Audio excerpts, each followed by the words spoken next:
Hello. Yeah. Hi. Good morning. Good morning, everyone. हो मार्क्सचा rate सांगितलं सरांनी. हा आणि बिल इकडे पाठवायचं. Yes. How are you? कैसे हो सब लोग? Are you doing the practice?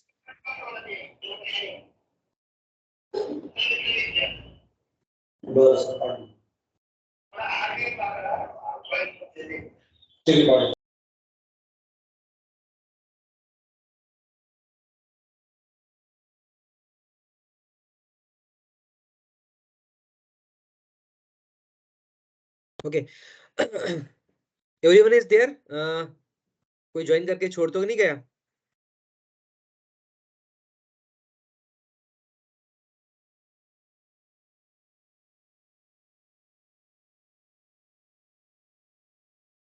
Okay.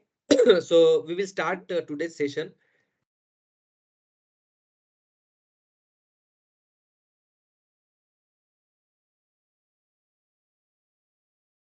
Okay. So in the last 2-3 sessions we saw जो भी EC2 है, EC2 इंस्टेंस कैसे क्रिएट करते हैं वो हमने देखा, VPC देखा, उसके बाद हमने देखा लैम्डा फंक्शन जो कि सर्वरलेस एप्लीकेशन डिप्लॉय करने के लिए हम यूज करते हैं। उसके बाद हमने देखा IAM user. Okay, IAM user कैसे क्रिएट करते हैं, IAM यूजर का यूज कैसे करते हैं, वो सारी चीजें हमने देखी। Today we will see one more service, okay, that is the elastic beanstalk. Elastic beanstalk क्या है, इसका यूज कैसे करते हैं, क्यों यूज करते हैं, वो सारी चीजें हम देखेंगे। तो इसके लिए हमको जस्ट जो भी अपना सर्विसेज है, सर्विसेज से या फिर सर्च से हम इसको सर्च कर सकते हैं। PEAN Beanstalk. Okay, elastic Beanstalk ये सर्विस है। तो जस्ट जैसे आप बीन स्टैक सर्च करोगे तो आपको ये इलास्टिक बीन स्टैक यहाँ पे मिल जाएगा। इसका यूज जो है, जो भी हमारे वेब एप्लीकेशन होते हैं, वेब एप्लीकेशन डिप्लॉय करने के लिए हम ये बीन स्टैक जो है यूज कर सकते हैं। ये इलास्टिक बीनस्टैक को प्लेटफॉर्म एज अ सर्विस ऐसा हम बोल सकते हैं, जहां पे हमको पूरा का पूरा प्लेटफॉर्म जो है बन के मिलेगा। जैसे हमको कोई भी किसी टाइप का एप्लीकेशन हमको डिप्लॉय करना है, okay, suppose Java application deploy करना है, तो जावा का जो भी जावा के लिए, जावा एप्लीकेशन के लिए जो जो इन्वायरमेंट लगता है, that environment is getting created by this elastic beanstalk. तो ये just platform as a service है जहाँ पे हमको पूरा जो भी प्लेटफॉर्म चाहिए वो प्लेटफॉर्म हमको बन के मिलेगा, कोई भी लैंग्वेज हो। ओके, यहाँ पे काफी सारे लैंग्वेज का सपोर्ट है, जैसे जावा है, डॉटनेट है, PHP है, नोड.js है, पाइथन है, रूबी, गो, इस तरह के सारे जो लैंग्वेजेस है, लैंग्वेज का सपोर्ट यहाँ पे है। और ये मोस्टली जो भी मीन्स पॉपुलर सर्विसेज है, वेब सर्विसेज, वो यूज होता है यहाँ पे। फॉर एग्जांपल NGINX सर्वर है, अपाचे सर्वर है, IIS सर्वर है। ये सर्वर यहाँ पे अपने आप कॉन्फ़िगर किए जाते हैं, हमको वो इंस्टॉल करने की जरूरत नहीं है। हम डायरेक्टली उस सर्वर पे हमारा एप्लीकेशन जो है वो डिप्लॉय कर सकते हैं। तो ये इसका जो प्राइसिंग है, ये प्राइसिंग लगता है हमको, तो इसमें जो भी सर्विसेज हम यूज करेंगे उसी का हमको चार्जेस लगेगा। फॉर एग्जांपल ये अगर इलास्टिक बीनस्टैक हम क्रिएट करते हैं तो इसके लिए जो EC2 इंस्टेंस लगेगा, EC2 इंस्टेंस का चार्जेस हमको लगेगा। उसके बाद RDS सर्वर अगर हमको चाहिए तो RDS सर्विस का चार्जेस लगेगा। S3 बकेट अगर हम यूज करते हैं तो S3 बकेट के चार्जेस हमको लगेंगे। ओके, तो ये जो है elastic beanstalk is nothing but it will just create a platform for us, जो हमको मैन्युअली करना नहीं है। तो ये बाय डिफॉल्ट अमेजोन का ये जो बीनस्टैक सर्वर है, सर्विस है, ये सर्विस हमको पूरा जो एप्लीकेशन है, एप्लीकेशन हमको एप्लीकेशन के लिए जो प्लेटफॉर्म लगेगा वो प्लेटफॉर्म क्रिएट करके देगा। We have to just only use this platform. ये प्लेटफॉर्म यूज करके हमारा जो भी एप्लीकेशन है वो एप्लीकेशन हम डिप्लॉय कर सकते हैं। ओके, तो चलिए हम ये एक नया इलास्टिक बीनस्टैक यूज करके एप्लीकेशन कैसे क्रिएट करते हैं वो हम देखेंगे। Just click on the create application. जैसे ही हम क्रिएट एप्लीकेशन के ऊपर क्लिक करेंगे तो एक फॉर्म खुल जाएगा। ये एक विजार्ड के जैसा फॉर्म रहेगा। इस फॉर्म में हमको डेटा फिल करना होगा। इसमें काफी सारे कॉन्फ़िगरेशंस हमको ऐड करने होंगे। फॉर एग्जांपल इसमें जैसे कि इन्वायरमेंट टायर कौन सा चाहिए, ओके इन्वायरमेंट क्या चाहिए, उसमें वेब सर्वर चाहिए या फिर वर्कर इन्वायरमेंट चाहिए, ओके वो हम कॉन्फ़िगर कर सकते हैं। वेब सर्वर जो है जो भी हमारे वेब एप्लीकेशन होते हैं उसके लिए वेब सर्वर कॉन्फ़िगरेशन करना जरूरी होता है। वहां पे हम वेब सर्वर सिलेक्ट कर सकते हैं। और उसके बाद जो वर्कर इन्वायरमेंट है, वर्कर इन्वायरमेंट मीन्स जहाँ पे हमारा एप्लीकेशन सिर्फ रन होगा, वहाँ पे वेब सर्वर की जरूरत नहीं है, ओके। वहां पे उस टाइप के एप्लीकेशन को, जैसे कि कोई जावा का एप्लीकेशन है तो वहां पे डायरेक्टली हम वर्कर इन्वायरमेंट क्रिएट करके वहां पे हम लोड कर सकते हैं, या फिर डॉकर इमेजेस होंगे तो डॉकर इमेजेस हम लोड कर सकते हैं। अब ये डॉकर इमेज समझ में नहीं आएगा, डोंट वरी, अभी के लिए हम इतना ही समझ लेते हैं कि अभी हम वेब सर्वर जो इन्वायरमेंट है, वेब सर्वर का इन्वायरमेंट हम क्रिएट करेंगे। जैसे जैसे हमारा ये डेवऑप्स का कोर्स आगे बढ़ते जाएगा, you will get more clarification on different different services, different different features, okay. तो वो हम सीखेंगे, उसके बाद जो है ये AWS के कॉन्सेप्ट भी क्लियर हो जाएंगे काफी सारे, ठीक है। अभी के लिए हम इसको वेब सर्वर इन्वायरमेंट क्रिएट करते हैं। उसके बाद एप्लीकेशन का इन्फॉर्मेशन हमको यहाँ पे ऐड करना होगा, जैसे कि फॉर एग्जांपल एप्लीकेशन नेम हो गया ना, हम यहाँ पे बोलते हैं एक नोड जेएस का एप्लीकेशन हम यहाँ पे डिप्लॉय करके देखते हैं, तो हम यहाँ पे बोलते हैं नोड जेएस टेस्ट, टेस्ट है, ठीक है। इस तरह से हम इसको जो भी आप नेम चाहते हो, application name, that name you can put here. तो एप्लीकेशन नेम हम यहाँ पे ऐड करेंगे। उसके बाद जैसे अभी तक हमने देखा EC2 इंस्टेंस में सब जगह पे टैग का कॉन्सेप्ट कॉमन है, यहाँ पे भी टैग का कॉन्सेप्ट कॉमन है। यहाँ पे हम की वैल्यू पेयर से जो टैग है टैग क्रिएट कर सकते हैं और टैग कॉन्फ़िगर कर सकते हैं। उसके बाद एनवायरमेंट इंफॉर्मेशन, इन्वायरमेंट का मतलब ये है कि जो भी हमारा इंस्टेंस बनेगा, इंस्टेंस कहाँ पे बनेगा, उसका नेम क्या रहेगा, उसके बाद उसको अगर हमको एक्सेस करना है पब्लिकली तो कैसे एक्सेस करेंगे, वो कॉन्फ़िगरेशन हमको यहाँ पे ऐड करना होगा। तो उसमें फर्स्ट नेम, इन्वायरमेंट का नाम हमको ऐड करना होगा, that is the environment name. This environment name may be similar to our application name. This is auto generated, ये ऑटो जनरेट हो जाता है। ये भी रख सकते हैं, या तो फिर हम खुद का भी अगर कॉन्फ़िगर करना है then we can configure as our own, ये भी पॉसिबल है। उसके बाद हमारे पास ऑप्शन है डोमेन। ये जो डोमेन है हमारे एप्लीकेशन को पब्लिकली एक्सेस करने के लिए ब्राउजर के थ्रू, ये वेब सर्वर जो है, ये वेब सर्वर हम कॉन्फ़िगर कर सकते हैं, एक्सेस कर सकते हैं। उसके लिए हमको एक डोमेन जो है कॉन्फ़िगर करना होगा। तो यहाँ पे by default .ap, this is the region name यहाँ पे होता है। उसके बाद इलास्टिक बीनस्टैक का डोमेन जो है हमको बाय डिफॉल्ट मिलता है। इसमें सब डोमेन हमारा क्रिएट हो जाएगा, ये कंप्लीटली हमारा एप्लीकेशन का डोमेन रहेगा, ओके। इसमें हम बोलेंगे node JS app, okay. Let's try ये अवेलेबल है या नहीं है, बिकॉज इस डोमेन में ये यूनिक होना चाहिए। यूनिक अगर होगा तो मिल जाएगा, यूनिक नहीं है तो we have to create different name. तो यहाँ पे देखो ये अवेलेबल है, तो हमारा जो डोमेन है, डोमेन इस तरह से बन जाएगा। जब भी हम वेबसाइट एक्सेस करते हैं तो उसके लिए जो डोमेन होता है, सिमिलरली यहाँ पे ये डोमेन हमारा क्रिएट हो जाएगा। ये डोमेन AWS हमारे लिए देगा। AWS का जो बीनस्टैक सर्विस है, ये बीनस्टैक सर्विस हमको ये डोमेन प्रोवाइड करेगा। जैसे कोई भी कंपनी होता है, कंपनी का वेबसाइट होता है तो उनका जो डोमेन होता है, उसी टाइप का ये हमारे एप्लीकेशन का डोमेन है, ओके। इट्स डोमेन रिलेटेड भी एक सर्विस है, वो सर्विस के बारे में भी हम डिस्कस करेंगे। देन इन्वायरमेंट इंफॉर्मेशन, एडिशनल कुछ अगर डिस्क्रिप्शन हमको चाहिए देन वी कैन ऐड। तो यहाँ पे हम सिर्फ टेस्ट ऐप करके हम ऐड करते हैं एंड देन गो नेक्स्ट। उसके बाद प्लेटफॉर्म, कौन सा प्लेटफॉर्म हमको चाहिए, that platform we have to choose. तो यहाँ पे अलग अलग प्लेटफॉर्म अवेलेबल है। यहाँ पे जो स्टैक है, अलग अलग टेक्नोलॉजी का जो स्टैक होता है, वो स्टैक यहाँ पे अवेलेबल है। वो स्टैक हम यहाँ पे चूज कर सकते हैं। अगर डॉटनेट चाहिए तो डॉटनेट सिलेक्ट कर सकते हैं, डॉकर सिलेक्ट कर सकते हैं, गो, जावा, डॉटनेट, नोड जेएस है, पाइथन है, रूबी है, टॉमकैट है। ये सारे जो सर्वर प्लेटफॉर्म है, ये प्लेटफॉर्म हमारे लिए अवेलेबल है। ये प्लेटफॉर्म हम चूज कर सकते हैं। जो हमारे एप्लीकेशन का मीन्स एप्लीकेशन जिस लैंग्वेज में या फिर जिस टेक्नोलॉजी में हमने डेवलप किया है, उसके लिए जो प्लेटफॉर्म लगेगा, that platform we can choose. तो अभी के लिए कंफ्यूज होने की जरूरत नहीं है, ओके। हम यहाँ पे नोड जेएस एप्लीकेशन डिप्लॉय कर रहे हैं, ओके। ये समझ लेंगे। जैसे जैसे हमारा कोर्स आगे बढ़ते जाएगा, ओके, वैसे वैसे आपको मीन्स अलग अलग जो भी प्लेटफॉर्म पे या फिर टेक्नोलॉजी में हम एप्लीकेशन बिल्ड करेंगे, तो उस एप्लीकेशन का कोड आपको दिया जाएगा। देन वो जो एप्लीकेशन है, वो एप्लीकेशन हमको डिप्लॉय करना होगा। तो अभी के लिए just for example, for testing purpose, हम नोड.js प्लेटफॉर्म सिलेक्ट करते हैं और नोड.js में उसका जो ब्रांच है, वो ब्रांच हमको सिलेक्ट करना होगा। ब्रांच का मतलब ये है कि उसमें नोड.js का कौन सा वर्जन चाहिए, वो वर्जन हम यहाँ पे सिलेक्ट कर सकते हैं। तो यहाँ पे नोड.js जो 18 वर्जन है, ये बाय डिफॉल्ट सिलेक्टेड है। तो इसमें से कोई भी वर्जन जो है हम सिलेक्ट कर सकते हैं। ओके, डिफॉल्ट जो है वही हम रखते हैं अभी के लिए। देन उसके बाद प्लेटफॉर्म का वर्जन। ओके, ये जो Node.js का प्लेटफॉर्म AWS में डिफाइन हुआ है या फिर AWS में उन्होंने ये प्लेटफॉर्म क्रिएट करने के लिए जो भी कुछ इकोसिस्टम बनाया हुआ है, उस इकोसिस्टम का उन्होंने प्लेटफॉर्म वर्जन क्रिएट किया हुआ है। ओके, तो ये इन्वायरमेंट वर्जन जो है, इन्वायरमेंट वर्जन हम सिलेक्ट कर, सॉरी, प्लेटफॉर्म वर्जन जो है हम सिलेक्ट कर सकते हैं। तो बाय डिफॉल्ट यहाँ पे भी दो वर्जन अवेलेबल है, तो इसमें 6.0.4 ये जो लेटेस्ट है दैट इज रिकमेंडेड, तो वही हम रखते हैं। देन एप्लीकेशन का code. Okay, application code means जो भी हमारा कोड बेस है वो कोड बेस हमको अपलोड करना होगा।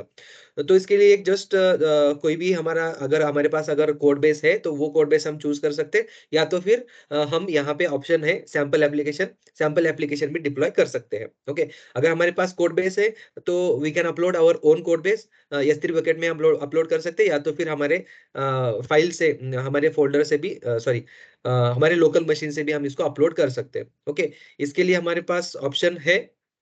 ओके, इसका वर्जन लेबल हमको देना होगा, that is one thing. And then उसके बाद लोकल फाइल, जो अगर हमको हमारा फोल्डर अपलोड करना है देन उसको जिप में कन्वर्ट करके हम इसको अपलोड कर सकते हैं। ये ऑप्शन हमारे पास है। या तो फिर जो भी हमारा प्रोजेक्ट है उस प्रोजेक्ट का कोड S3 बकेट में हम पहले S3 बकेट क्रिएट करेंगे, और उस S3 बकेट में जो भी हमारा कोड बेस रहेगा वो कोड बेस हम अपलोड कर सकते हैं। उसके बाद S3 बकेट का जो URL हमको मिलेगा वो पब्लिक URL हम यहाँ पे ऐड कर सकते हैं, जो अभी हमने सीखा था स्टैटिक वेबसाइट होस्टिंग के लिए या फिर स्टैटिक फाइल अपलोड करने के लिए। तो सिमिलर S3 बकेट क्रिएट करके वो हम यहाँ पे ऐड कर सकते हैं। तो ये दो ऑप्शन हमारे पास है। तो अभी के लिए हमारे पास कोई कोड बेस नहीं है, इसीलिए हम सैंपल एप्लीकेशन के साथ जाएंगे। We will select the sample application. उसके बाद यहाँ पे कुछ प्रीसेट है, कुछ कॉन्फ़िगरेशंस है। ओके, वो कॉन्फ़िगरेशन हम ले सकते हैं, जैसे कि इंस्टेंस कौन सा होना चाहिए, उसके बाद उस इंस्टेंस के रिलेटेड जो भी कॉन्फ़िगरेशंस होंगे वो कॉन्फ़िगरेशन हम यहाँ पे चूज कर सकते हैं। यहाँ पे अलग-अलग है, जैसे कि परफॉर्मेंस वाइज भी हम कॉन्फ़िगरेशन सेट कर सकते हैं। जैसे कि एप्लीकेशन का परफॉर्मेंस अगर हाई चाहिए, तो वहाँ पे इस प्रीसेट को चूज करके हम वो कॉन्फ़िगरेशन सेट कर सकते हैं। इसमें सिंगल इंस्टेंस है। ओके, इसमें फ्री टायर एलिजिबल है, तो ये हम सिंगल इंस्टेंस ले सकते हैं, या तो फिर सिंगल इंस्टेंस स्पॉट इंस्टेंस है, उसमें ऑन दी फ्लाई ये इंस्टेंस क्रिएट हो जाता है। हाई अवेलेबिलिटी जोन वाला इंस्टेंस हम ले सकते हैं, या तो फिर हम कस्टम कॉन्फ़िगरेशन भी ले सकते हैं। जैसे हम कस्टम कॉन्फ़िगरेशन लेंगे तो वहां पे हमको ऑप्शंस मिल जाएगा, we can choose our own infrastructure over there. Okay, तो अभी के लिए हम सिलेक्ट करते हैं सिंगल इंस्टेंस जो कि फ्री टायर के लिए एलिजिबल है, वही हम चूज करते हैं, बिकॉज वी आर लर्निंग, तो हमको फ्री वाला ऑप्शन चाहिए, तो हम यहाँ पे free instance, single instance free tier वाला जो है वो हम ले लेंगे। Then click next. ये हो गया हमारा बेसिक कॉन्फ़िगरेशन, इंफ्रास्ट्रक्चर कैसे होना चाहिए, एप्लीकेशन का नाम और एप्लीकेशन प्लेटफॉर्म कौन सा चाहिए, those options we chosen here. Okay,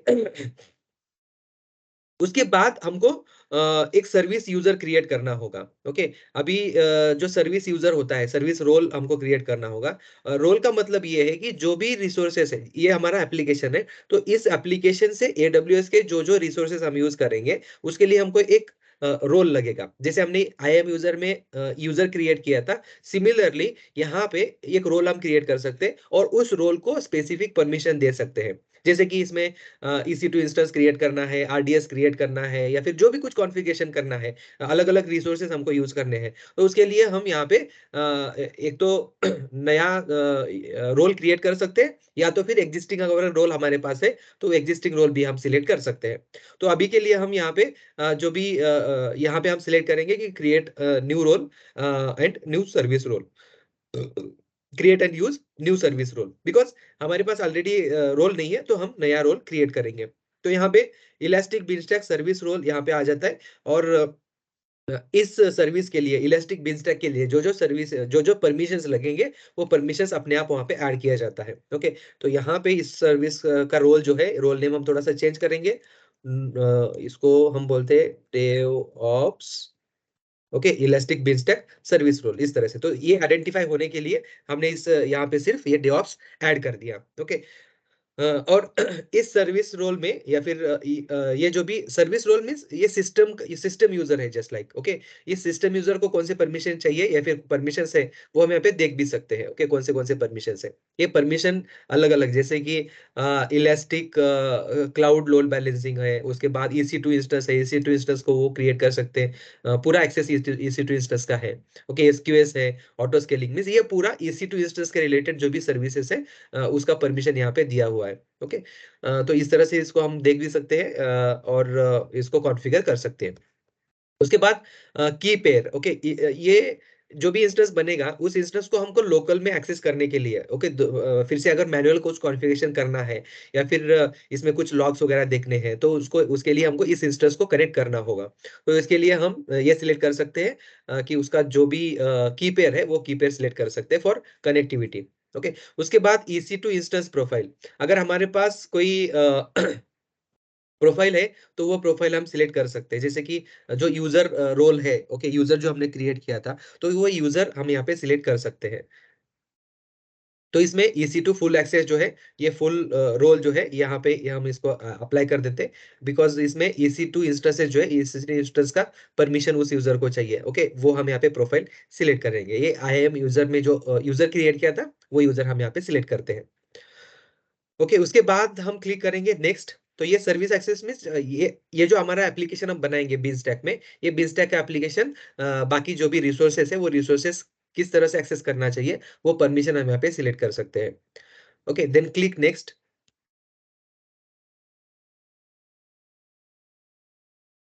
okay, जैसे ही नेक्स्ट करेंगे उसके बाद यहाँ पे आपको वीपीसी, ओके, क्योंकि जो भी इंस्टेंस है वो इंस्टेंस कौन से वीपीसी के अंडर क्रिएट होना चाहिए वो हमको सिलेक्ट करना है। ओके, अगर हमारे पास ऑलरेडी एग्जिस्टिंग वीपीसी है देन हम वो सिलेक्ट कर सकते हैं। अगर नहीं है देन डिफॉल्ट वीपीसी अपने आप सिलेक्ट हो जाएगा। ओके, ये जो हाइफन होता है that is the default VPC. जब भी हम नया अकाउंट खोलते हैं तो दैट टाइम ये डिफॉल्ट वीपीसी हमारे लिए क्रिएट हो जाता है। तो हमारा इस डिफॉल्ट वीपीसी में हम रख सकते हैं, या तो फिर जो भी हमारे वीपीसी हमने वीपीसी क्रिएट किया है वो वीपीसी सिलेक्ट हो जाएगा, या तो फिर हम नया वीपीसी क्रिएट करके वो वीपीसी हम यहाँ पे असाइन कर सकते हैं। सो ये वीपीसी वर्चुअल प्राइवेट क्लाउड के लिए ऑप्शन है। हम यहाँ पे डिफॉल्ट जो है डिफॉल्ट ही सिलेक्ट करेंगे। Then instance setting. तो इंस्टेंस सेटिंग में पब्लिक आईपी कौन सा चाहिए, ओके, उस रिलेटेड हम जो है कॉन्फ़िगरेशन हम यहाँ पे रख सकते हैं। तो इसमें पब्लिक आईपी चाहिए तो इसके लिए हम बोलेंगे पब्लिक आईपी असाइन होना चाहिए कि नहीं। ओके, हमको चाहिए पब्लिक आईपी, इसलिए हम इसको बोलेंगे एक्टिवेटेड। ओके, तो इसको हम एक्टिवेट कर सकते हैं। उसके बाद ये सबनेट जो है सबनेट अपने आप कॉन्फ़िगर हो जाएगा। अगर हमने वीपीसी सिलेक्ट करते तो उस वीपीसी में जो सबनेट है वो सबनेट हमको यहाँ पे दिख जाते हैं। ओके, अदरवाइज वीपीसी अगर नहीं है तो वो नहीं दिखेगा। ये हमने जो क्रिएट किया था वीपीसी, ओके, उस वीपीसी में जो जो सबनेट हमने क्रिएट किए थे वो सबनेट हम यहाँ पे देख सकते हैं। ओके, तो अभी के लिए हम इसको बाय डिफॉल्ट रखते हैं, तो डिफॉल्ट में जो भी सबनेट रहेगा वो सबनेट अपने आप एक्सेस हो जाएगा।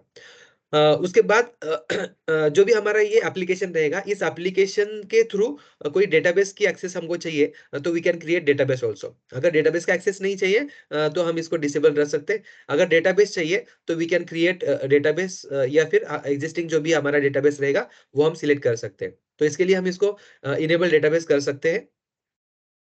जैसे हम इसको इनेबल करेंगे देन बाकी सारे ऑप्शंस हमारे लिए खुल जाएंगे। यहाँ से हम नया डेटाबेस क्रिएट कर सकते हैं, या तो फिर जो भी हमारा डेटाबेस रहेगा, डेटाबेस का बैकअप वगैरह रहेगा, वो बैकअप हम यहाँ पे चूज कर सकते हैं, जैसे कि डेटाबेस वन स्नैपशॉट ये है। ओके, ये इस तरह से जो बैकअप है बैकअप भी हम यहाँ पे सिलेक्ट कर सकते हैं। बट हमारे एप्लीकेशन के लिए डेटाबेस की जरूरत नहीं है, देन हम इसको जस्ट डिसेबल रखते हैं।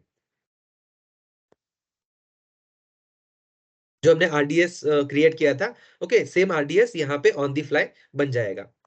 मैन्युअली कॉन्फ़िगर करने की जरूरत नहीं है, we can configure it on the fly. Okay, उसके बाद हम नेक्स्ट सिलेक्ट कर सकते हैं। ओके, उसके बाद इंस्टेंस जो है उस इंस्टेंस का कुछ कॉन्फ़िगरेशन डिफ़ॉल्ट जो है वो भी हम चेंज कर सकते हैं, या तो फिर डिफ़ॉल्ट है वो रख सकते हैं, या तो फिर हम इसको कॉन्फ़िगरेशन चेंज भी कर सकते हैं। ओके, इसका स्टोरेज कौन-सा होना चाहिए क्या, वो हम सिलेक्ट कर सकते हैं। रूट वॉल्यूम कौन-सा चाहिए। ओके, ये बाय डिफ़ॉल्ट जो कंटेनर डिफ़ॉल्ट है वही हम रखते हैं डिफ़ॉल्ट सेटिंग। उसके बाद क्लाउड वॉच मॉनिटरिंग, ओके, उसका जो इंटरवल है ये हम सेट कर सकते हैं। तो जैसे ही इस इंस्टेंस में जो जो एक्टिविटी होंगे एवरी 5 मिनट वो क्लाउड वॉच में लॉग बनते जाएगा। ओके, वो लॉग से हम आइडेंटिफाई कर सकते हैं इंस्टेंस में कुछ प्रॉब्लम है, या फिर जो भी कुछ रिकवरी के लिए या फिर उसको मॉनिटर करने के लिए we can choose this CloudWatch. Okay, जो हमने देखा था क्लाउड वॉच में लॉग्स बन जाते हैं, तो यहाँ पे उसका मॉनिटरिंग इंटरवल है एवरी 5 मिनट। इस इंस्टेंस का या फिर इस एप्लीकेशन का लॉग जो है वो क्लाउड वॉच में जाएगा। क्लाउड वॉच से हम वो लॉग चेक कर सकते हैं। ओके उसके बाद ये इंस्टेंस मेटाडेटा सर्विस, इसकी जरूरत है तो हम ले सकते हैं, अदरवाइज इसको स्किप करो, अभी के लिए हम इसको स्किप करते हैं। देन कैपेसिटी, ये जो भी इंस्टेंस है, इस इंस्टेंस को ऑटो स्केल करना है या नहीं करना है, that we can choose. Auto scaling group में हम फ्री टायर सिलेक्ट किया है, इसलिए हम यहाँ पे सिंगल इंस्टेंस रखते हैं। तो इसमें मल्टीपल इंस्टेंस भी हम कॉन्फ़िगर कर सकते हैं। तो क्या होगा, जैसे ही कोई ज्यादा ट्रैफिक आ जाएगा, हमारे एप्लीकेशन को स्केल करने की जरूरत होगी, तो ये नया इंस्टेंस अपने आप क्रिएट करेगा और अपने आप इसको स्केल करेगा। तो इसके लिए अब ये तो हम ये सिंगल इंस्टेंस ही रखते हैं। तो इसमें कोई ऑटो स्केलिंग वाला जो ऑप्शन है, ऑटो स्केलिंग वाला ऑप्शन यहाँ पे इनेबल नहीं रहेगा। ओके, ये डिफॉल्ट ऑप्शन सिलेक्ट करके हम नेक्स्ट करते हैं। Okay, click on next.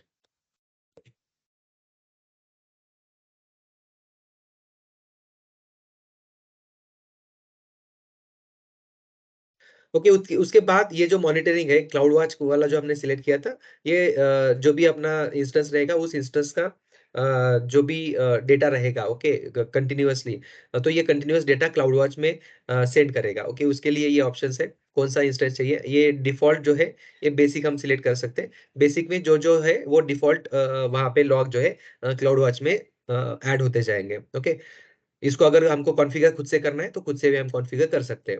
वो क्लाउड वॉच में खुद से हम लॉग स्ट्रीम क्रिएट कर सकते हैं और वो लॉग स्ट्रीम हम यहाँ पे ऐड कर सकते हैं। वो मैनुअल प्रोसेस हो जाएगा। उसके बाद manage platform platform update.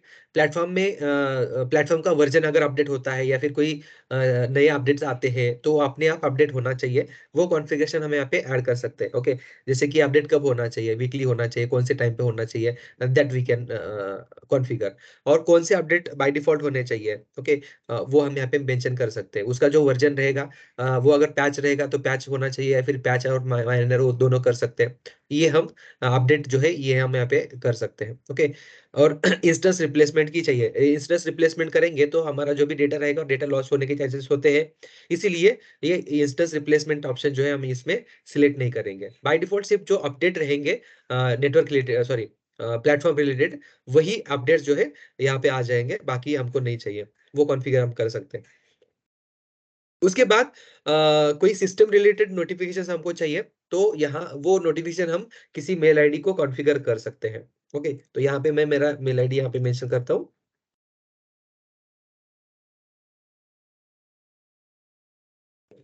Then go next.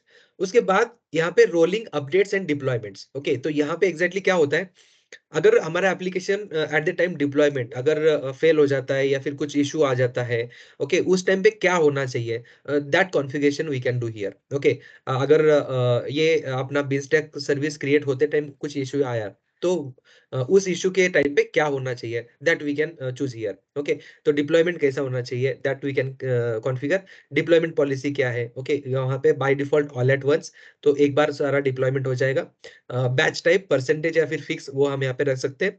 उसके बाद कॉन्फ़िगरेशन अपडेट्स, अपडेट कैसे होना चाहिए, वो हम यहाँ पे दे सकते हैं। Rolling update type, okay, deactivated, इसको हम एक्टिवेट नहीं करना है।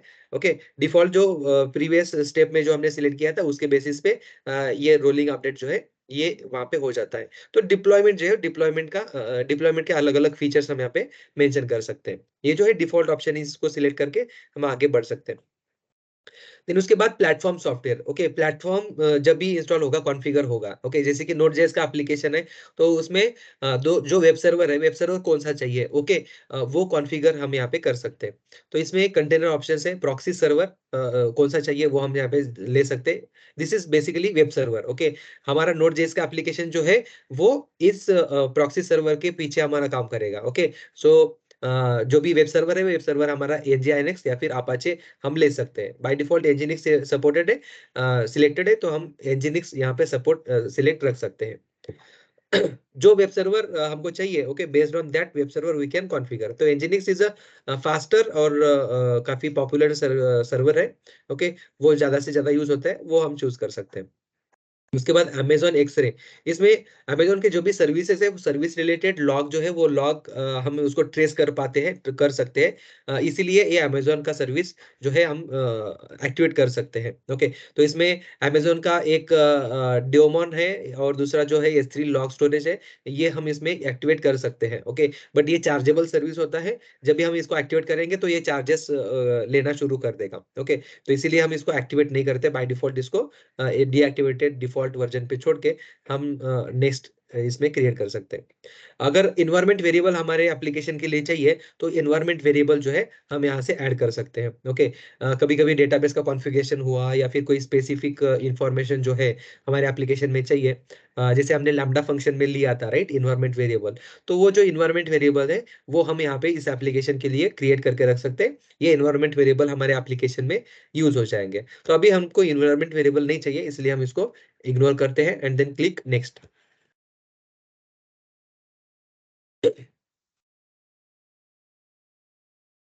Okay, some option is mismatch, invalid option specification name space, इसमें elastic managed access option name managed access enabled, manage platform update required enhance health reporting option, system type इन।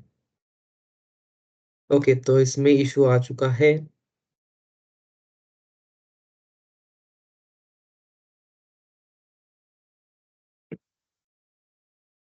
ये जो monitoring है इसमें हमको ये बेसिक वाला काम नहीं कर रहा है। Okay, managed platform update, what exactly the issue, invalid option specification namespace, AWS Elastic Beanstalk managed actions option name managed access enabled, managed platform update required enhanced health reporting। Okay, हमने जो basic reporting select किया था, इधर हमको यहाँ पे जो option है, ओके, एक तो मैनेज अपडेट ये हमको डीएक्टिवेट करना होगा, या तो फिर इसमें ये इनहांस्ड वाला जो रिपोर्टिंग है ये इनेबल करना होगा, दोनों में से एक। ओके, तो अभी के लिए टेस्टिंग कर रहे हैं तो इसलिए हम ये मैनेज्ड प्लेटफॉर्म अपडेट जो है इसको हम डीएक्टिवेट करते हैं। Okay, and then we can go ahead.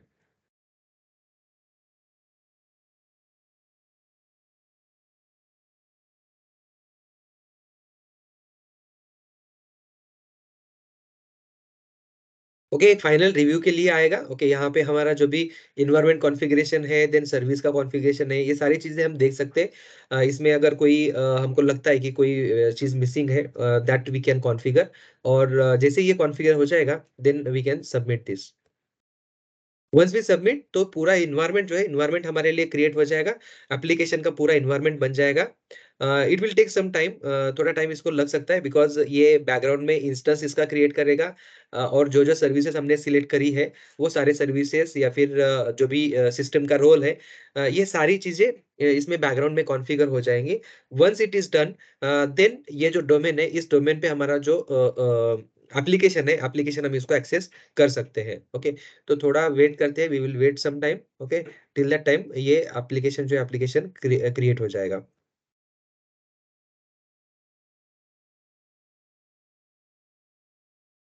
और इस एप्लीकेशन में अलग-अलग टैब है, ये टैब हम देख के भी आप इस एप्लीकेशन को मॉनिटर कर सकते हैं। जैसे कि इसमें इवेंट्स है, तो इस इवेंट में जो-जो एक्टिविटी अभी हो रही है, ओके, वो एक्टिविटी हम यहाँ पे ट्रैक कर सकते हैं। जैसे कि देखो यहाँ पे create environment is started. Okay, इसके बाद ये यूजिंग इलास्टिक बीनस्टैक एनवायरनमेंट डेटा ये हो रहा है। उसके बाद एसएनएस नोटिफिकेशन यहाँ पे कॉन्फ़िगर हुआ, क्रिएट सिक्योरिटी ग्रुप यहाँ पे कॉन्फ़िगर हुआ। उसके बाद ये इलास्टिक आईपी जो है ये यहाँ पे क्रिएट हो चुका है। ओके, ऐसे ये स्टेप बाय स्टेप सारे जो इन्फॉर्मेशन है, सारी इन्फॉर्मेशन, ये सारे रिसोर्सेज जो है वो क्रिएट हो जाएंगे, और सभी रिसोर्सेज इस एप्लीकेशन के साथ कनेक्ट हो जाएंगे। once this application is ready, then we can access this application। okay, इसका हेल्थ हम चेक कर सकते हैं। जब ये एप्लीकेशन रनिंग होगा, ओके, दैट टाइम जो जो हम रिक्वेस्ट करेंगे इस वेब सर्वर को, उस रिक्वेस्ट का यहाँ पे स्टेटस हमको मिलेगा।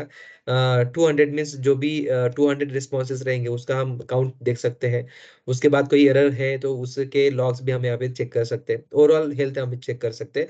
उसके बाद इंस्टेंस का जो हेल्थ है उसका भी हेल्थ हम चेक कर सकते हैं। इंस्टेंस में कुछ जो भी यूसेज है, उस यूसेज है, रन टाइम है, वो उस रिलेटेड इंफॉर्मेशन जो है हम यहाँ पे देख सकते हैं।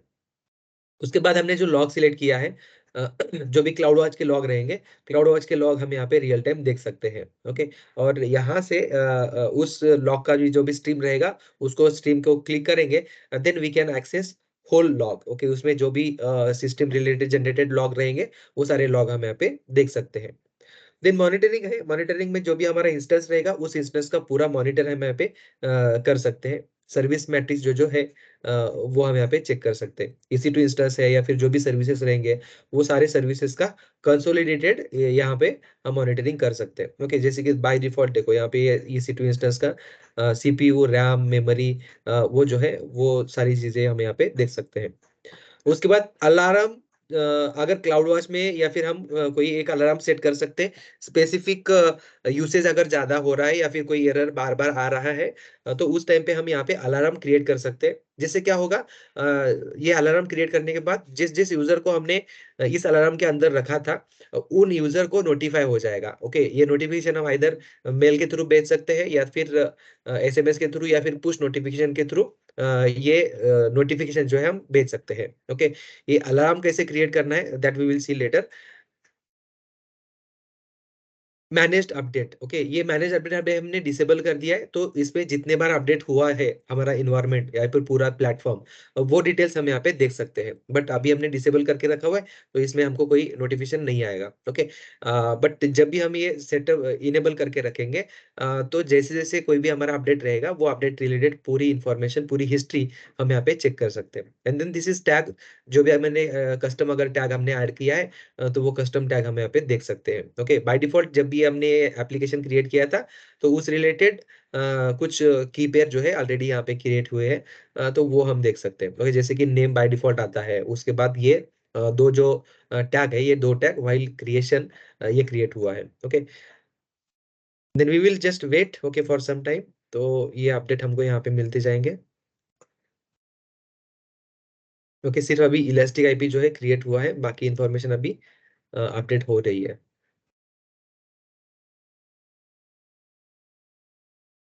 ओके, तो ये इलास्टिक बिन स्टैक में हमको हम दो चीजें देख सकते हैं। एक तो हमारा एप्लीकेशन, जो एप्लीकेशन हम डिप्लॉय करते हैं, वो एप्लीकेशन हमें अभी देख सकते हैं। और उस एप्लीकेशन के लिए हमको एक एनवायरनमेंट क्रिएट करना होगा, तो दो चीजें यहाँ पे अब बन जाती है। एक एनवायरनमेंट बन जाता है और दूसरा जो है एप्लीकेशन बन जाता है। Okay, application is nothing but our code base. Okay, जो भी हमारा कोड रहेगा, वो कोड हम यहाँ पे अपडेट कर सकते हैं। तो कोई अगर हमको हमारा खुद का एप्लीकेशन है, तो खुद का एप्लीकेशन हम क्रिएट भी कर सकते हैं। Okay, you can just click on create application, और इस एप्लीकेशन में हम बेसिक डिटेल्स ऐड करके हमारा एप्लीकेशन क्रिएट कर सकते हैं। ओके, जैसे कि हम यहाँ पे एक नोड जेएस बेसिक ऐप ऐसा करते हैं, एक ऐप क्रिएट करते हैं हम बेसिकली। और इस एप्लीकेशन को अगर कुछ नेम वगैरह देना है, that we can configure, and then click on create. जैसे हम क्रिएट करेंगे, तो ये हमारा एक बेसिक एप्लीकेशन बन जाएगा।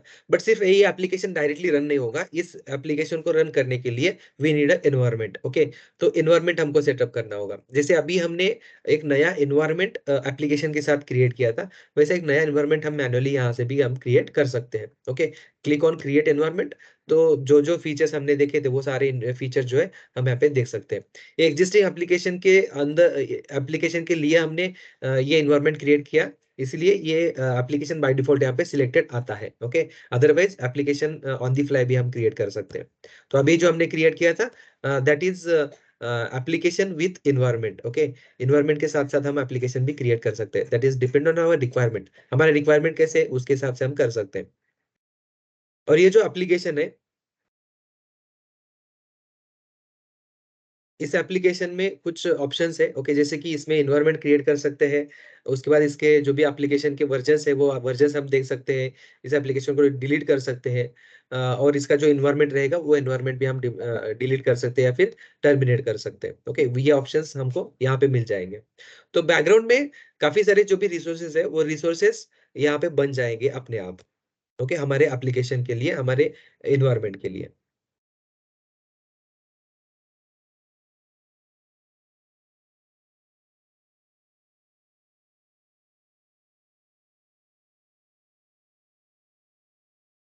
Okay, this will take some time. Okay, till that time, okay, I will be back ये environment create होने तक। Okay, we will just wait and environment create होने के बाद हम इसको इंस्पेक्ट करेंगे कि इन्वायरमेंट किस तरह से काम करता है and all.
Okay, it is taking more than expected.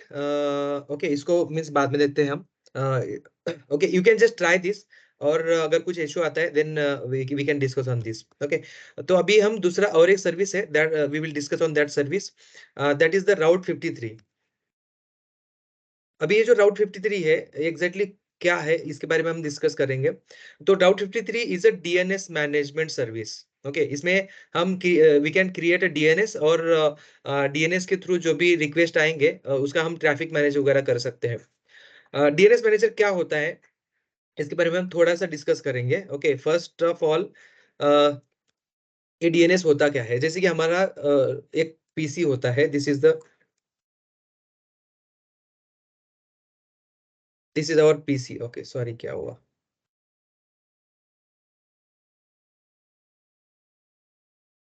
This is our PC. This PC is connected to router. Router is connected to ISP. ISP means internet service provider जो भी होता है। ओके, जो भी कोई अपना ब्रॉडबैंड में service provider होगा, या फिर जो भी हमारे पास मोबाइल में नेट वगैरह होता है। Okay, so those are the ISPs। Okay, means वो इंटरनेट सर्विस प्रोवाइडर होते हैं। ब्राउजर में जो भी हम रिक्वेस्ट करते हैं, ब्राउजर में जो भी रिक्वेस्ट करते हैं वो हमारे पीसी के थ्रू वो जाता है राउटर में। राउटर के बाद वो जाता है आईएसपी के पास, और उस आईएसपी में होता है एक डीएनएस रिजॉल्वर। डीएनएस रिजॉल्वर, क्योंकि जो भी मशीन होता है, फिर जो भी वेब सर्वर है, वो वेब सर्वर किसी ना किसी मशीन पे ही इंस्टॉल होता है, किसी ना किसी मशीन पे कॉन्फ़िगर होता है। जैसे कि अभी हमने देखा EC2 इंस्टेंस हम देखते हैं, उस EC2 इंस्टेंस को हमको पब्लिक आईपी मिलता है। उस पब्लिक आईपी से हम वो जो भी ब्राउजर रहेगा या फिर वेब सर्वर रहेगा, वो वेब सर्वर हम इजीली एक्सेस कर सकते हैं। वैसे ही जो भी जितने भी इंटरनेट में जो भी हम वेबसाइट हम एक्सेस करते हैं, वेब एप्लीकेशन हम एक्सेस करते हैं, वो सारे के सारे वेब एप्लीकेशन जो है किसी ना किसी मशीन में वो कॉन्फ़िगर होते हैं। तो वो मशीन को हमको ढूंढना जरूरी होता है। ओके, तो ये जो डीएनएस सर्वर होता है, डीएनएस सर्विस क्या होता है? डीएनएस सर्विस में दो चीजें होती है, एक होता है आपका डोमेन नेम, और दूसरा होता है उसका जो मैपिंग है, उसका मैपिंग आईपी एड्रेस में होता है। ओके, फिजिकल जो भी मिस जो मशीन रहेगा, उस मशीन को वो कॉन्फ़िगर होता है। एक डोमेन नेम रहेगा, वो मशीन के साथ कॉन्फ़िगर रहेगा। जैसे कि अभी देखो हम यहाँ पे बोलते हैं, जैसे कि कोई भी रहेगा, विलास डॉट लोकल या फिर abc.com, ये एक डोमेन है। और ये जो डोमेन है, ये डोमेन किसी आईपी एड्रेस के साथ मैप है। सपोज ये 192.1.168.1.1, ओके, ऐसे कुछ आईपी एड्रेस से ये कनेक्टेड है। जैसे ही हम ये ब्राउजर में ये abc.com हिट करते हैं, तो ये ब्राउजर क्या करता है, उसको पीसी का एक डीएनएस रिजॉल्वर होता है, उस डीएनएस रिजॉल्वर में पहले जाएगा, और वो पहले चेक करेगा कि जो भी अपना पीसी में जो डीएनएस रिजॉल्वर है या फिर डोमेन सर्वर है, उसमें वो अगर रिकॉर्ड मिलता है, तो वो डायरेक्टली उस आईपी एड्रेस को वो रिक्वेस्ट करेगा।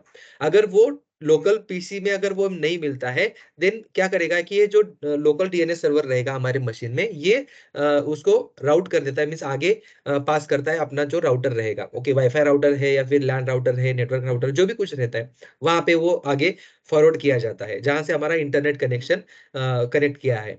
उसके बाद ये जो राउटर है, इस राउटर के थ्रू उस राउटर में जो भी कुछ डीएनएस मैपिंग रहेगा डोमेन और आईपी एड्रेस का, वहां पे अगर है तो वहीं से वो डायरेक्टली उस मशीन के आईपी एड्रेस को हिट हो जाएगा। अगर वहां पे नहीं है, तो ये राउटर क्या करता है, ये राउटर जिस जिस भी ब्रॉडबैंड सर्विस का हमने इंटरनेट कनेक्शन लिया है, उस ब्रॉडबैंड सर्विस प्रोवाइडर के पास ये रिक्वेस्ट जो है, रिक्वेस्ट आगे भेज दिया जाता है। उसके बाद ये जो आईएसपी होता है, आईएसपी के पास भी खुद का एक डीएनएस सर्वर होता है, जहां पे ये पूरे जो डोमेन है और आईपी एड्रेस है उनका मैपिंग होता है। अगर उनके डीएनएस सर्वर में या फिर उनके डीएनएस कॉन्फ़िगरेशन में वो अगर रिकॉर्ड मिल जाता है, देन इट इज फाइन। अगर वो नहीं मिलता है, तो world wide total 13 DNS server available है। उस 13 डीएनएस सर्वर में ये टॉप लेवल जो भी डोमेन है वो कॉन्फ़िगर किए जाते हैं, और वहां से वो जो भी डोमेन का आईपी एड्रेस है, वो आईपी एड्रेस ढूंढा जाता है, और वो आईपी एड्रेस अगर मिलता है तो उस मशीन को डायरेक्टली वो रिक्वेस्ट फॉरवर्ड की जाती है। तो अभी ये जो डीएनएस है, ये डीएनएस सर्वर जो है, डोमेन नेम सर्वर हम इसको बोलते हैं। DNS is nothing but domain name service. Okay, तो इसमें डोमेन और आईपी एड्रेस का मैपिंग होता है, कॉन्फ़िगरेशन होता है। इसमें और भी कुछ रिकॉर्ड होते हैं, जैसे कि ए रिकॉर्ड होता है, सी नेम रिकॉर्ड होता है, चाइल्ड नेम सर्वर वगैरह होता है। उसके बाद मेल जो सर्वर होते हैं, मेल सर्वर के लिए कॉन्फ़िगरेशन हम इसमें ऐड करके रख सकते हैं। तो ये अलग अलग जो भी कुछ डोमेन है, वो डोमेन को रिजॉल्व करने का जो सर्वर होता है, that is the DNS server. तो इस डीएनएस में बेसिकली डोमेन और डोमेन का जो भी आईपी एड्रेस है, या फिर उस मशीन का जो आईपी एड्रेस है, या फिर इस वो जो डोमेन रहेगा, वो डोमेन किसी और डोमेन सर्वर के साथ अगर कॉन्फ़िगर है तो उस डोमेन सर्वर पे वो कॉन्फ़िगर किया जाता है, या फिर उस डोमेन सर्वर में वो भेजा जाता है। ओके, तो ये जो फर्स्ट जो है टॉप लेवल डोमेन सर्वर है। ओके, टीएलडी उसको बोला जाता है, top level domain server. Top level domain server पे ये टॉप लेवल कॉन्फ़िगरेशन होते हैं, जैसे कि हम यहाँ पे देखते हैं .com, .in, ये जो है ये टॉप लेवल डोमेन सर्वर है। ओके, .com, .in, उसके बाद डॉट को रहेगा, डॉट को नहीं है, .org है। ओके, ऐसे जो भी ये डोमेन है, ये domain top level domain server इसको बोला जाता है। और ये टॉप लेवल डोमेन सर्वर सबसे हाईएस्ट मींस जो 13 डीएनएस सर्वर है वर्ल्ड वाइड, उस डीएनएस सर्वर में ये टॉप लेवल डोमेन जो है वो कॉन्फ़िगर किए जाते हैं। उसके बाद जो जो डोमेन हम रजिस्टर करते हैं, ये रजिस्टर करने के बाद ये जो डोमेन है, कोई रजिस्ट्रार हमारे पास होता है। जैसे कि ये .com जो है, .com का डोमेन अगर हमको खरीदना है, परचेस करना है, उसके लिए एक रजिस्ट्रार होता है, जैसे कि गोडैडी है, या फिर मीन्स अलग अलग डिफरेंट डिफरेंट प्रोवाइडर्स है। वहां से हम ये जो हमारा डोमेन रहेगा, हमारा डोमेन हम बुक करते हैं। तो ये जो डोमेन है, ये डोमेन हमारा बुक हो जाता है ये टॉप लेवल डोमेन सर्वर पे। ओके, इसमें आ जाता है हमारा रजिस्टर। ओके, इसमें फॉर एग्जांपल गोडैडी हम करते हैं। Okay, GoDaddy is means popular, तो ये सबको पता है, तो गोडैडी पे ये आ जाता है। तो गोडैडी में हम क्या करते हैं कि abc.com बुक करते हैं। ओके, तो हमारा जब भी रिक्वेस्ट जाएगा, तो रिक्वेस्ट हमारा फर्स्ट जाता है, फर्स्ट वो ढूंढता है that is the .com। Okay, it will just find .com। Okay, .com कहाँ पे है? हमारा टॉप लेवल डीएनएस सर्वर, जो भी हमारा डोमेन सर्वर रहेंगे टॉप लेवल, ओके, वहां पे हमारा रिक्वेस्ट जाएगा। उसके बाद उस डोमेन में ये कॉन्फ़िगरेशन होता है। ओके, ये abc.com का कॉन्फ़िगरेशन मींस ये गोडैडी भी कॉन्फ़िगर किया है। तो गोडैडी में एक डोमेन सर्वर रहेगा, तो ये .com क्या करेगा? टॉप लेवल सर्वर वो गोडैडी के सर्वर पे भेज देगा। ओके, वो रिक्वेस्ट जाएगी गोडैडी के सर्वर पे। तो गोडैडी के सर्वर पे एक डीएनएस सर्वर होता है फिर से गोडैडी में। गोडैडी के सर्वर पे हमने डीएनएस कॉन्फ़िगर किया, तो ये गोडैडी के abc.com में एक डीएनएस कॉन्फ़िगर रहेगा, और इसमें वो सारी इंफॉर्मेशन हम रखेंगे। ओके, इसमें डीएनएस रिकॉर्ड्स रहते हैं, डीएनएस रिकॉर्ड्स। ये जो डीएनएस रिकॉर्ड्स है, ये डीएनएस रिकॉर्ड क्या करते हैं? इसमें एक कॉमन रिकॉर्ड होता है, ए रिकॉर्ड। ओके, ये रिकॉर्ड क्या करता है? जो भी आईपी एड्रेस रहेगा, उस आईपी एड्रेस को वो कॉन्फ़िगर करता है। ओके, सपोज abc.com अगर हम हिट करते हैं, तो abc.com हिट करने के बाद कौन सी मशीन में जाना चाहिए, वो रिकॉर्ड जो है, वो रिकॉर्ड वहां पे कॉन्फ़िगर होता है। उसके बाद ये जो गोडैडी है, गोडैडी दो चीजें करता है इसमें। एक नेम सर्वर का कॉन्फ़िगरेशन होता है। Name server is nothing but the domain name service. Okay, तो इसमें name name server, name server का उस डोमेन के साथ हमको मैपिंग करना जरूरी होता है, बिकॉज जो भी डोमेन नेम रहेगा, डोमेन नेम का एक सर्वर रहता है होस्टेड सर्विस। जैसे हम वेब एप्लीकेशन का लिए वेब सर्वर हम लेते हैं, वैसे ही ये डोमेन रिजॉल्व करने के लिए, या फिर उस डोमेन में जो जो रिकॉर्ड्स है, वो रिकॉर्ड मैनेज करने के लिए there is a domain name server. Okay, domain server. तो ये जो डोमेन सर्वर है, ये डोमेन सर्वर हमको गोडैडी प्रोवाइड करता है। ओके, और उसके बाद उस गोडैडी या फिर कोई हमारा खुद का भी हम डोमेन नेम सर्वर जो है कॉन्फ़िगर कर सकते हैं। हमारे डोमेन का सर्वर हम खुद कॉन्फ़िगर कर सकते हैं। उसका जो नेम सर्वर का जो भी आईपी एड्रेस रहेगा, उसका जो डिटेल्स रहेगा, वो डिटेल्स हमको इस डोमेन के साथ हमको मैप करना होगा। जैसे ही हम हमारा डोमेन इस डोमेन के साथ मैप करेंगे, हमारा डोमेन सर्वर इस डोमेन के साथ मैप करेंगे, तो जब भी रिक्वेस्ट आएगा, तो वो रिक्वेस्ट हमारा जाता है हमारे डीएनएस सर्वर पे या फिर नेम सर्वर पे। उस नेम सर्वर के अंदर हम रखते हैं डीएनएस रिकॉर्ड्स, अलग अलग डीएनएस रिकॉर्ड्स उसमें होते हैं। ओके, मेल अगर है, मेल के लिए हम एमएक्स रिकॉर्ड रख सकते हैं, और जो हमारा normal static IP web server होगा उसके लिए हम ए रिकॉर्ड उसमें ऐड करके रख सकते हैं। तो ये अलग अलग रिकॉर्ड जो रहेंगे डीएनएस के, वो डीएनएस के सारे रिकॉर्ड जो है ये हम हमारे नेम सर्वर पे रखते हैं। ओके, तो बाय डिफॉल्ट अभी एक गोडैडी जो है, गोडैडी एक नेम सर्वर है, तो वहां पे हमारा सारा जो भी है वो डोमेन हम वहां पे रख सकते हैं। तो अभी मेरे पास और भी एक डोमेन है, वो डोमेन के साथ हम कॉन्फ़िगर करेंगे। Okay, this is my own. Okay, W touch, ये भी हमारा एक रजिस्टर है। सब I am a reseller, authorised reseller of domain. तो हम खुद भी हमें इसमें मैनेज कर सकते हैं। तो इसका भी एग्जांपल हम देखेंगे। एक छोटा सा डोमेन लेंगे और उस डोमेन में कौन से रिकॉर्ड्स होते हैं, वो कैसे कैसे कॉन्फ़िगर करते हैं, वो सारी इंफॉर्मेशन हम देखेंगे। ओके, तो जो भी डोमेन रहेगा, वो डोमेन की जर्नी जो है, वो जर्नी ब्राउजर से शुरू होके वो आगे रिजॉल्व होके वो हमको जो भी हमारा वेब सर्वर रहेगा वहां तक जाके खत्म होती है। ये वेब सर्वर आईपी एड्रेस, किसी तो IP address is a unique identity. जैसे कि कोई भी यूजर होता है, कोई भी पर्सन होता है, तो उस पर्सन को कोई नेम हम देते हैं, राइट? वैसे जो भी मशीन होते हैं, उस मशीन को इंटरनेट पे एक्सेस करने के लिए उस मशीन को एक नाम दिया जाता है। That name is nothing but the IP address. Okay, तो इस आईपी एड्रेस के थ्रू उस मशीन का हम आइडेंटिफिकेशन करते हैं। तो ये जो है, ये रिजॉल्व इस तरह से होता है। पहले ब्राउजर से जाके वो पीसी में देखेगा। पीसी में अगर वो उसको उस डोमेन के रिलेटेड इंफॉर्मेशन मिलती है, देन वहीं से वो उस मशीन को डायरेक्टली कनेक्ट करेगा। अगर वहां से नहीं मिलता है, देन वो राउटर को वो क्वेरी आगे भेज देगा। राउटर को, राउटर में चेक होगा। राउटर में अगर उसका रिजोल्यूशन मिलता है, उस मशीन का अगर आइडेंटिफिकेशन मिलता है, आईपी एड्रेस मिलता है, देन वो उस मशीन को भेजेगा। अदरवाइज वो आईएसपी पे भेजेगा, या तो फिर आईएसपी के पास नहीं है तो वो डीएनएस सर्वर पे भेज देगा। डीएनएस सर्वर के थ्रू फिर वो चाइल्ड सर्वर और उसके थ्रू वो पहुंच जाएगा हमारे वेब सर्वर तक। ओके, एक्चुअल वेब सर्वर जो भी हमारा मशीन रहेगा, वो उस मशीन तक हमारा ये रिक्वेस्ट मिल जाएगा, और वहीं से इस मशीन में फिर से वो जो भी रिक्वेस्ट आया है, वो रिक्वेस्ट प्रोसेस होगा। उस प्रोसेस होने के बाद उस रिक्वेस्ट का ये डीएनएस के थ्रू ब्राउजर तक हमारा रिस्पॉन्स जो है मिल जाएगा। इस ब्राउजर को डायरेक्टली हमारे वेब सर्वर को कनेक्ट करने के लिए ये जो कॉन्फ़िगरेशन किया जाता है डीएनएस का, ये डीएनएस का कॉन्फ़िगरेशन करने के लिए हमारे पास जो डीएनएस सर्वर हमने बोला, okay, this is the name server. तो ये नेम सर्वर कॉन्फ़िगर करने के लिए there is a service in AWS, that is Route 53. Route 53 is nothing but DNS management service. Okay, DNS server है।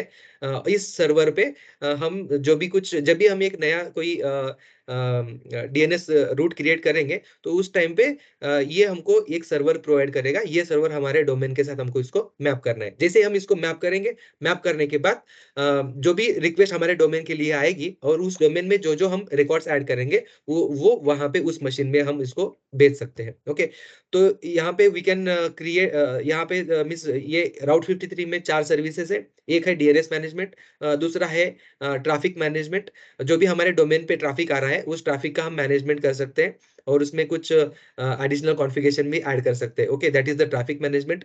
उसके बाद अवेलेबिलिटी मॉनिटरिंग। जो भी डोमेन है, उस डोमेन पे जो ट्रैफिक आ रहा है, वो ट्रैफिक का रिस्पांस कैसे जा रहा है, ओके, वो हम मॉनिटर कर सकते हैं। That is the one thing.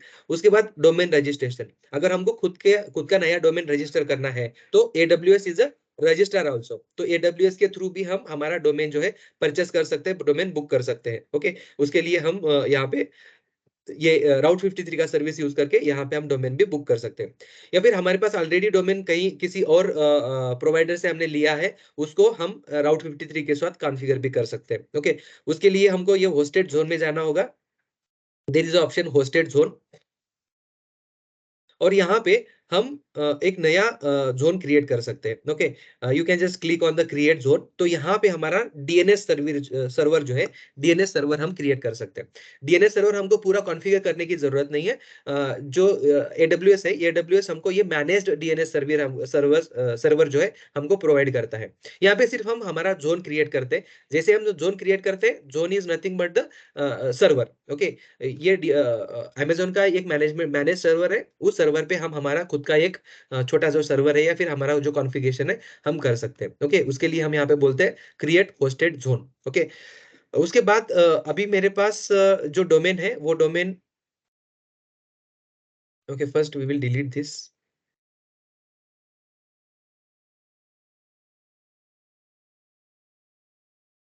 Okay.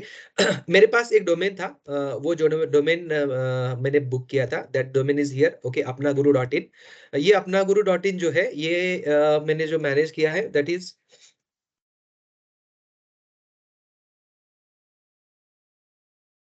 Against it is W touch.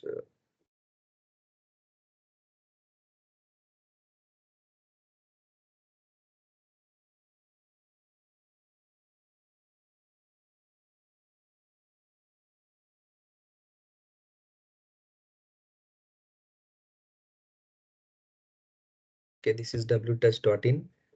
तो इसमें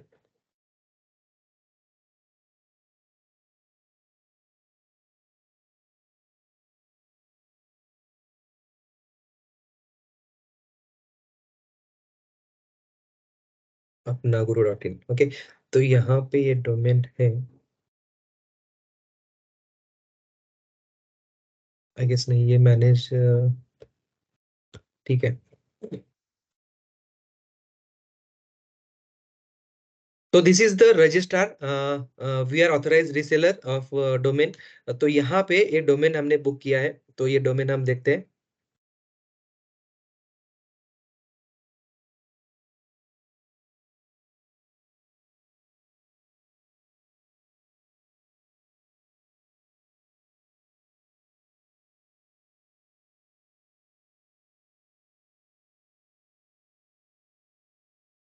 ओके, तो ये अपना गुरु डॉट इन। तो ये डोमेन जैसे ही यहाँ पे रजिस्टर होता है, तो यहाँ पर हमको एक डोमेन सर्वर जो है, नेम सर्वर हमको यहाँ पे कॉन्फ़िगर करना होता है। ओके, तो यहाँ पे देखो, ये अपना, जब भी आप डोमेन बुक करोगे, तो डोमेन बुक करने के बाद आपको इस तरह का डैशबोर्ड आ जाएगा।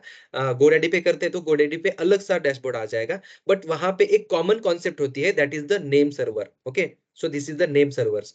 तो इस नेम सर्वर में हमको यहाँ पे नेम सर्वर जो है कॉन्फ़िगर करना होता है। Name server is nothing but the domain name server. Okay, जो कि राउट 53 में जो जब हम नया जोन क्रिएट करते हैं, तो वहां पे हमको एक नेम सर्वर मिल जाता है। ओके, अभी हमने जो ये डोमेन क्रिएट किया है, ओके, जस्ट एक टेस्टिंग पर्पस हम एक नया होस्टेड जोन हम क्रिएट करते हैं। ओके, और इसको आप आपका डोमेन जो रहेगा, that domain name you can add here. Okay, अभी हम यहाँ पे डालते हैं अपना गुरु डॉट इन। ओके, उसके बाद डिस्क्रिप्शन में ऐड करेंगे, देन इसका टाइप जो है, पब्लिक होस्टेड जोन चाहिए या फिर प्राइवेट चाहिए, वो हम चूज कर सकते हैं। अगर पब्लिक हम रखते हैं, देन ये डोमेन हम कहीं से भी एक्सेस कर सकते हैं। अगर प्राइवेट रखते हैं, तो ओनली हमारा जो वीपीसी हम क्रिएट करेंगे, उसी वीपीसी में और अमेजोन के नेटवर्क में ही एक्सेसिबल रहेगा। बाहर पब्लिक के लिए हम इसको एक्सेस नहीं कर सकते। ओके, इसलिए हम इसको पब्लिक रखते हैं, and then click create hosted zone. जैसे ही हम ये क्रिएट होस्टेड जोन क्रिएट करेंगे, तो यहाँ पे ये हमारा जोन जो है, जोन क्रिएट हो जाएगा। Okay,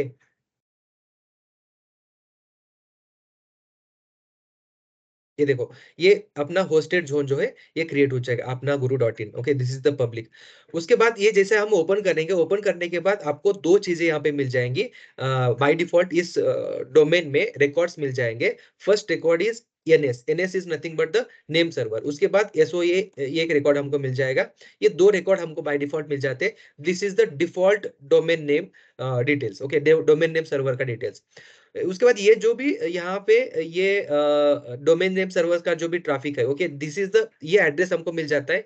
this address is belong to our hosted, जो भी अपना डोमेन रहेगा, डोमेन नेम सर्वर रहेगा, उस डोमेन नेम सर्वर का ये एड्रेस है। ओके, जो भी फर्स्ट रिक्वेस्ट आएगा, तो ये रिक्वेस्ट इस डोमेन नेम सर्वर पे आना चाहिए। इसलिए ये जो भी वैल्यूज रहते हैं, ये वैल्यू हमारे डोमेन में कॉन्फ़िगर करना होता है। ओके, तो ये जो डोमेन है, इस डोमेन में आप यहाँ पे डोमेन रजिस्ट्रेशन डिटेल्स में यहाँ पे नेम सर्वर का एक ऑप्शन मिल जाता है। किसी भी रजिस्टर पे हम करेंगे, तो वहां पे हमको डोमेन नेम सर्वर मिल जाता है।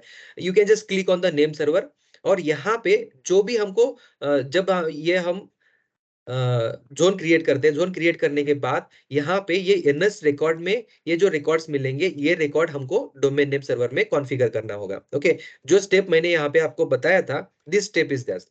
ओके, जैसे कि ये रजिस्टर होता है, ओके, गोडैडी या फिर डब्ल्यू कोई भी है, तो इस एबीसी में हमको ये डीएनएस का नेम सर्वर जो है वो नेम सर्वर हमको कॉन्फ़िगर करना है। जब तक हम ये नेम सर्वर कॉन्फ़िगर नहीं करेंगे तब तक इसके आगे का जो प्रोसेस है वो प्रोसेस नहीं बनेगा। ओके, कोई भी डोमेन रहेगा तो उस डोमेन के साथ साथ डोमेन नेम सर्वर जो है कॉन्फ़िगर करना कंपलसरी है। ओके, तो इसीलिए बाय डिफॉल्ट जब भी हम रजिस्टर करते हैं तो बाय डिफॉल्ट एक डोमेन नेम सर्वर आता है, वहीं पे हम वो कॉन्फ़िगर कर सकते हैं, या तो फिर हमारा खुद का डोमेन नेम सर्वर हम क्रिएट करके उसको कॉन्फ़िगर कर सकते हैं। तो एडब्ल्यूएस में जो राउट 53 है, राउट 53 में हमने एक जोन क्रिएट किया। Zone is nothing but the DNS server, और इस डीएनएस सर्वर का जो एड्रेस है, ये एड्रेस हमको मैप करना होगा हमारे डोमेन के साथ। ओके, तो ये डोमेन नेम सर्वर यहाँ पे 4 डीएनएस हमारे बन जाते हैं। 4 बिकॉज जब भी सपोज ये सर्वर अगर बिजी होगा तो रिक्वेस्ट दूसरे सर्वर पे जाएगा, दूसरा सर्वर बिजी है तो तीसरे सर्वर पे जाएगा, तीसरा सर्वर बिजी है तो चौथे सर्वर पे जाएगा। ऐसा कभी नहीं होता कि ये चारों के चारों सर्वर बिजी रहेंगे ओके सेम टाइम पे। इसीलिए ये 4 जो वैल्यूज है, कभी कभी 2 वैल्यू में भी काम चल जाता है, बट जीरो डाउन टाइम होना चाहिए, इसलिए एडब्ल्यूएस में 4 नेम सर्वर जो है हमको मिल जाते हैं। तो ये 4 डीएनएस सर्वर हमारे कॉन्फ़िगर हो जाते हैं सेम टाइम पे। तो ये कॉन्फ़िगरेशन हमको यहाँ पे ऐड करना होगा। जो भी name server 1, name server 2, name server 3, ऐसे जितने भी हमारे नेम सर्वर रहेंगे उतने नेम सर्वर हम यहाँ पे कॉन्फ़िगर करके रख सकते हैं। ओके, तो पहला रिक्वेस्ट जो है फर्स्ट नेम सर्वर पे जाएगा, वहां पे रिजॉल्व हो गया, दैट इज ओके। अगर वहां पे नहीं होता है तो नेक्स्ट जो भी सर्वर रहेंगे उस सर्वर में वो चेक किया जाता है। ओके, तो ये हमारा सर्वर कॉन्फ़िगरेशन हो चुका है। उसके बाद हम एग्जिस्टिंग जो है कॉन्फ़िगरेशन वो हम देखते हैं। तो ये हमारा पुराना था। तो ये अपना गुरु डॉट इन, इसमें हम जाएंगे। इसमें जाने के बाद हम यहाँ पे अलग अलग रिकॉर्ड भी ऐड कर सकते हैं। अलग रिकॉर्ड जो है that is the A record. ये रिकॉर्ड का मतलब ये है कि डायरेक्टली ये आईपी एड्रेस के साथ हम इसको कॉन्फ़िगर कर सकते हैं। जो भी हमारा वेबसाइट रहेगा या फिर जो भी वेब सर्वर रहेगा, उस वेब सर्वर को हम ये जो भी रिक्वेस्ट आएगा वो रिक्वेस्ट हम उस आईपी एड्रेस के साथ या फिर वहां उस वेब सर्वर को हम भेज सकते हैं। इसके लिए हमको यहाँ पे एक नया रिकॉर्ड ऐड करना होगा, that is the A record. और इस ए रिकॉर्ड में जो वैल्यू हम ऐड करेंगे that is the server IP address. जो भी सर्वर रहेगा वेब सर्वर, उस वेब सर्वर का आईपी एड्रेस हमको यहाँ पे ऐड करना होगा। ओके, जस्ट एक नया क्रिएट करके देखते हैं कैसे हम इसको ऐड कर सकते हैं। You can just click on the create record. उसके बाद यहाँ पे आपको सब डोमेन अगर क्रिएट करना है तो सब डोमेन भी क्रिएट कर सकते हैं। सपोज यहाँ में आपको बोलेंगे डेव। ओके, dev डॉट अपना गुरु डॉट इन। ओके, उसके बाद यहाँ पे कौन सा रिकॉर्ड ऐड करना है वो रिकॉर्ड हम यहाँ पे सिलेक्ट कर सकते हैं। ये रिकॉर्ड जो है that is the IP4। Directly IP4 जो भी इंस्टेंस रहेगा उस इंस्टेंस को हम भेज सकते हैं, तो वो एड्रेस हम डाल सकते हैं। ए रिकॉर्ड जो है दैट इज द IPv6। जो भी हमारे इंस्टेंस को अगर IP वर्जन 6 वाला IP एड्रेस अगर मिलता है तो वहां पे हम ट्रैफिक मूव कर सकते हैं।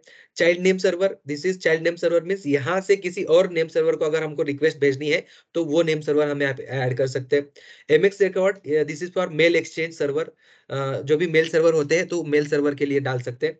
और ये जो टेक्स्ट रिकॉर्ड है, टेक्स्ट रिकॉर्ड ये अलग अलग एप्लीकेशन को वेरीफाई करने के लिए टेक्स्ट रिकॉर्ड ऐड किए जाते हैं। ऐसे डिफरेंट डिफरेंट जो रिकॉर्ड्स है डोमेन के रिकॉर्ड्स, वो डोमेन रिकॉर्ड्स हम ऐड कर सकते हैं। ओके, तो इसमें ए रिकॉर्ड हम ऐड करेंगे, और जो भी हमारा वेब सर्वर रहेगा उस वेब सर्वर को एड्रेस हम यहाँ पे ऐड कर सकते हैं। ओके, हमारे पास एक EC2 इंस्टेंस है तो उस EC2 इंस्टेंस को हम यहाँ पे पॉइंट करेंगे।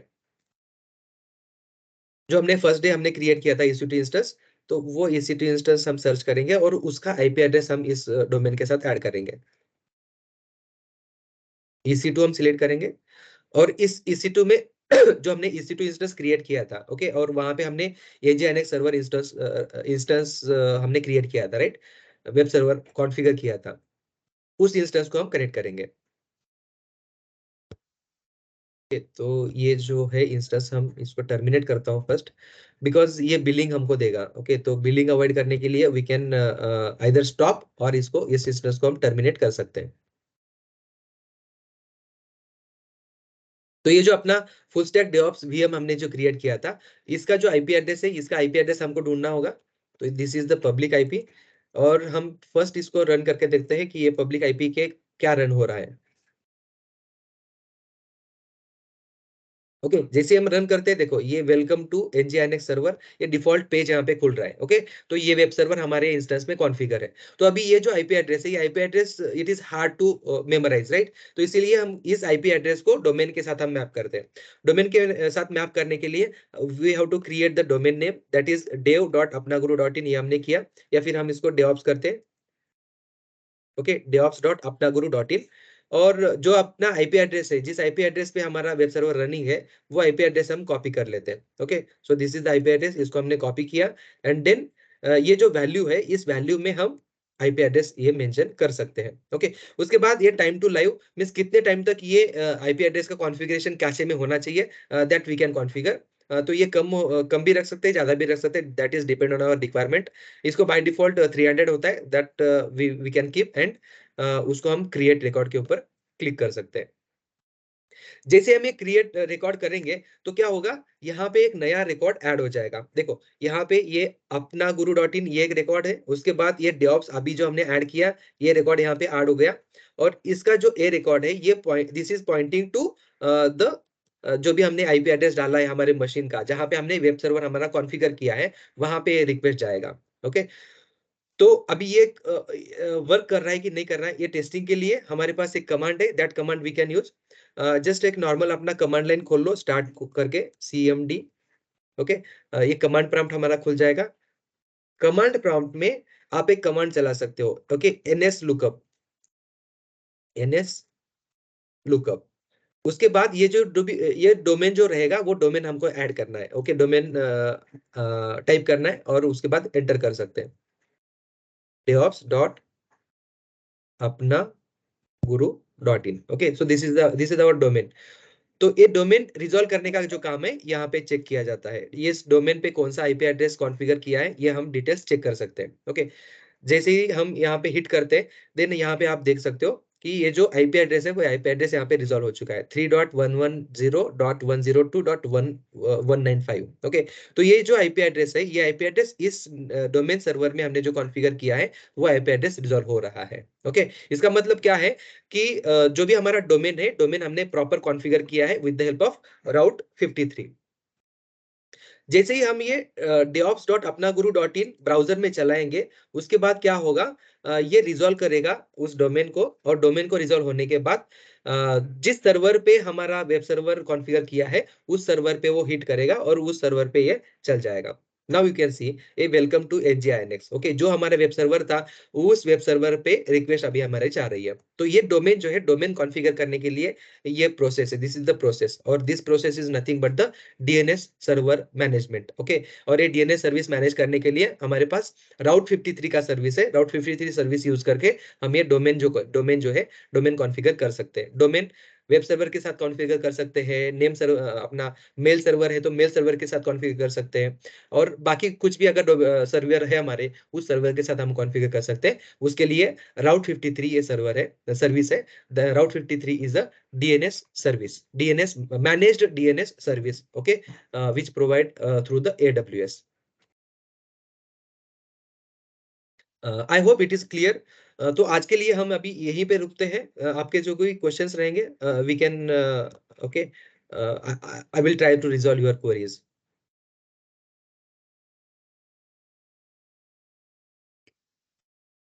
Yes.